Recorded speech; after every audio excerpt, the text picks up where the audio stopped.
नमस्कार। SPT news में आपका स्वागत है। पेश आज 30 जुलाई 2026 गुरुवार शाम 7:15 राजस्थान की बड़ी खबरें। सुप्रीम कोर्ट ने आज गुरुवार को पैलेट गन के इस्तेमाल पर फिलहाल रोक लगाने से इनकार कर दिया है। कोर्ट ने कहा कि पुलिस विशेष स्थितियों में पैलेट गन का इस्तेमाल कर सकती है। कोर्ट ने कहा कि जब तक पैलेट गन के इस्तेमाल की इजाजत देने वाले पुलिस नियमों को चुनौती नहीं दी जाती, तब तक इस पर रोक लगाने का आदेश देना मुश्किल है। सीजेआई सूर्यकांत, जस्टिस जयमाल्या बागची और जस्टिस वी मोहन की बेंच ने पैलेट गन के इस्तेमाल से जुड़ी गाइडलाइन पर केंद्र सरकार से जवाब मांगा है। राजस्थान परिवहन विभाग ने राष्ट्रीय राजधानी क्षेत्र में प्रदूषण नियंत्रण को लेकर सख्त रुख अपनाते हुए एग्रीगेटर्स, कैब डिलीवरी और ई कॉमर्स कंपनियों के लिए एक बड़ा आदेश और नई गाइडलाइन जारी की है। परिवहन आयुक्त पुरुषोत्तम शर्मा द्वारा जारी इस आदेश का मुख्य उद्देश्य पर्यावरण संरक्षण और स्वच्छ गतिशीलता को बढ़ावा देना है। नए नियमों के अनुसार एनसीआर क्षेत्र में चलने वाली ओला, उबर जैसी कैब और डिलीवरी कंपनियों के बेड़े में अब केवल सीएनजी और इलेक्ट्रिक 3 व्हीलर ही शामिल किए जा सकेंगे। पेट्रोल और डीजल से चलने वाले नए 2 व्हीलर और 4 व्हीलर कमर्शियल वाहनों के संचालन पर पूरी तरह रोक लगा दी गई है। सभी एग्रीगेटर कंपनियों को आदेश जारी होने के 15 दिनों के भीतर आधिकारिक पोर्टल पर अपने वाहनों और संचालन का पूरा ब्यौरा देना अनिवार्य होगा। भारत के खाद्य सुरक्षा और मानक प्राधिकरण ने हाई कैफीन वाले पेय पदार्थ बेचने वाली कंपनियों को अपने उत्पादों पर एनर्जी ड्रिंक शब्द का इस्तेमाल करने पर रोक लगाने के निर्देश दिए हैं। रेगुलेटर का कहना है कि भारत में इस तरह के उत्पादों के लिए कोई आधिकारिक मानक तय नहीं है, इसलिए ऐसे दावे ग्राहकों को गुमराह कर सकते हैं। एफएससीआई ने कंपनियों को शरीर और दिमाग को ऊर्जा देता है या कमजोरी दूर करता है जैसे दावे नहीं करने को कहा है। इस फैसले का पेप्सी के साथ साथ कई कंपनियों ने विरोध किया। उनका कहना है कि उनके ब्रांड और बिक्री पर असर पड़ेगा। पंजाब में कथित प्रश्न पत्र रिसाव के मामले को लेकर राजनीतिक तनाव बढ़ गया है। इस मुद्दे पर भारतीय जनता पार्टी के कार्यकर्ताओं ने दिल्ली स्थित आम आदमी पार्टी के कार्यालय के बाहर विरोध प्रदर्शन किया। संभावित प्रदर्शन को देखते हुए किसी भी अप्रिय स्थिति से निपटने के लिए कार्यालय परिसर के बाहर सुरक्षा व्यवस्था बढ़ाई गई।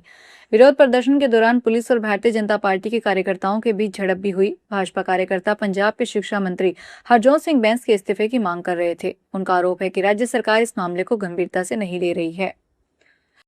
अपनी मांगों को लेकर प्रदर्शन कर रहे सफाई कर्मचारियों पर पुलिस लाठीचार्ज के विरोध में वाल्मीकि समाज की ओर से गुरुवार को फिर से पंजाब बंद का आह्वान किया गया। इसी बंद के दौरान अमृतसर के भंडारी पुल पर तैनात एंटी राइट पुलिस के जवान रणवीर सिंह की मौत हो गई। वह इमरजेंसी कॉल पर घर जा रहे थे। इसी दौरान भंडारी पुल पर लगाई रस्सी से उनमें कार का गला अटक गया और वह स्कूटी से गिर गए। पठानकोट में सफाई कर्मियों ने निगम दफ्तर पर ताला लगाकर प्रदर्शन शुरू कर दिया। यहाँ रैली निकालकर दुकानों को जबरन बंद करवाने की चेतावनी दी गई। वहीं जालंधर में भी बंद का असर नहीं है, लेकिन सफाई कर्मी निगम परिसर में धरना लगाकर प्रदर्शन कर रहे हैं। राजस्थान में करौली के हिंडौन सिटी में बाजना मार्ग पर गुरुवार को एक निजी विद्यालय की बस के कीचड़ में फंसकर एक तरफ झुकने से एक शिक्षक सहित 6 छात्र घायल हो गए। प्राप्त जानकारी के अनुसार उत्कर्ष उच्च माध्यमिक विद्यालय की बस बच्चों को विद्यालय ले जा रही थी कि गड्ढे और कीचड़ में फंसने से बस का संतुलन बिगड़ गया और वह एक तरफ झुक गई। इससे बच्चे दूसरी तरफ जा गिरे। देश भर में तेज बारिश का दौर जारी है। मौसम विभाग ने गुरुवार को राजस्थान समेत 16 राज्यों में बारिश का ऑरेंज अलर्ट जारी किया है। उत्तराखंड के 3 जिलों रुद्रप्रयाग, चमोली और उत्तरकाशी में गुरुवार सुबह लैंडस्लाइड हुई। हरिद्वार में गंगा के तेज बहाव में गंगा जल भरते समय युवक बहने लगा। घाट पर ड्यूटी कर रही एसडीआरएफ की टीम ने उसे बचा लिया। वहीं रुद्रप्रयाग में सिल्ली के पास मलबा आने से हाईवे कुछ देर बाधित रहा, जबकि पेट्रोल पंप के पास पहाड़ी से बोल्डर गिरने से एक कार दब गई। राजस्थान में अलवर में पैन कार्ड की चोरी और आर्थिक धोखाधड़ी का बड़ा मामला सामने आया है। शहर के मुंगस्का निवासी अंकित कुमार यादव ने पैन कार्ड का कथित तौर पर दुरुपयोग करके उनके नाम से 12 करोड़ रुपए से अधिक का फर्जी कारोबार किए जाने का खुलासा हुआ है। राजस्थान में सरकारी स्कूलों के मासूम बच्चों के दूध पर डाका डाला जा रहा है। मिड डे मील का सरकारी दूध पाउडर बाजार में बेचने का बड़ा खुलासा हुआ है। स्कूल के बच्चों का यह दूध पाउडर चोरी छिपे मावा भट्टियों पर पहुंचाया जा रहा है। जयपुर के सामोद इलाके में 3000 किलो दूध पाउडर से भरी पिकअप जब्त होने के बाद संबंधित विभागों में हड़कंप मचा हुआ है। बताया जा रहा है कि अप्रैल माह के बाद से कई स्कूलों में बच्चों को मिड डे मील के साथ मिलने वाला दूध उपलब्ध नहीं हो रहा था। बरामद दूध पाउडर के पैकेट श्रीगंगानगर, भीलवाड़ा और जयपुर डेयरी से निर्मित बताए जा रहे हैं। अलवर जिले में स्कूली बच्चों की सुरक्षित आवाजाही सुनिश्चित करने के लिए परिवहन विभाग और पुलिस ने 1 महीने का विशेष संयुक्त जांच अभियान शुरू कर दिया है। जिला कलेक्टर डॉक्टर आर्तिका शुक्ला के निर्देश पर शुरू हुए इस अभियान के पहले ही दिन कई स्कूल वाहनों में नियमों की अनदेखी सामने आई, जिसके बाद विभाग ने सख्त कार्रवाई करते हुए 2 स्कूल बसों को जब्त कर लिया और 13 बाल वाहनियों के चालान किए। प्रादेशिक परिवहन अधिकारी रविंद्र जोशी ने बताया कि अभियान के दौरान जिले भर में संचालित स्कूल बसों, वैन और अन्य छात्र परिवहन वाहनों की गहन जाँच की जा रही है। सिरोही के पिंडवाड़ा झाड़ोली सिवेरा मार्ग पर स्थित मॉडल स्कूल के सामने एक तेज रफ्तार ऑटो रिक्शा बेकाबू होकर बिजली के खंभे से टकरा गया। टक्कर इतनी भीषण थी कि खंभा जड़ से टूटकर नीचे गिर गया, जिससे क्षेत्र में बिजली आपूर्ति बाधित हो गई। ऑटो रिक्शा का अगला हिस्सा भी बुरी तरह क्षतिग्रस्त हो गया। यह घटना मॉडल स्कूल के सामने उस समय हुई जब बच्चे स्कूल आ जा रहे थे। बताया जा रहा है कि तेज रफ्तार ऑटो रिक्शा ड्राइवर ने वाहन पर से नियंत्रण खो दिया, जिसके कारण ऑटो बेकाबू होकर बिजली के खंभे से टकरा गया।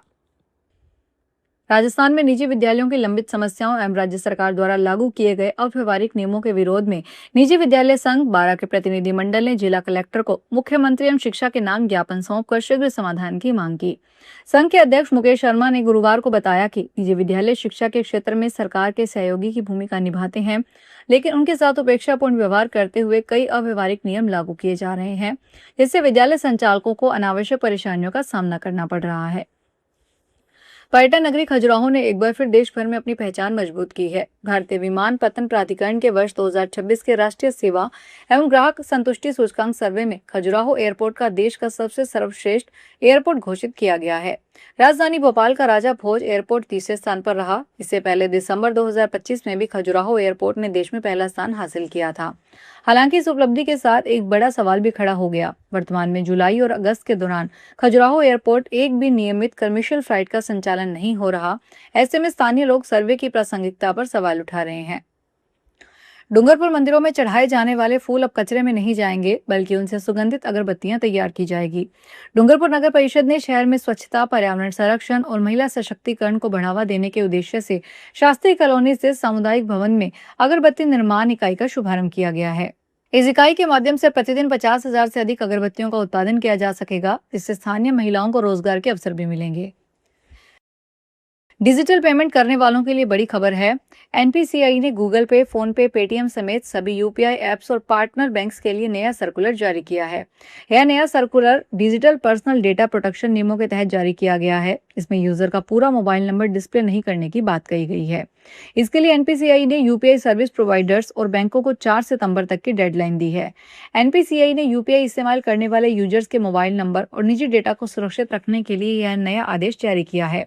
खास तौर पर महिलाओं की प्राइवेसी, पहचान और सुरक्षा को लेकर यह कदम उठाया गया है।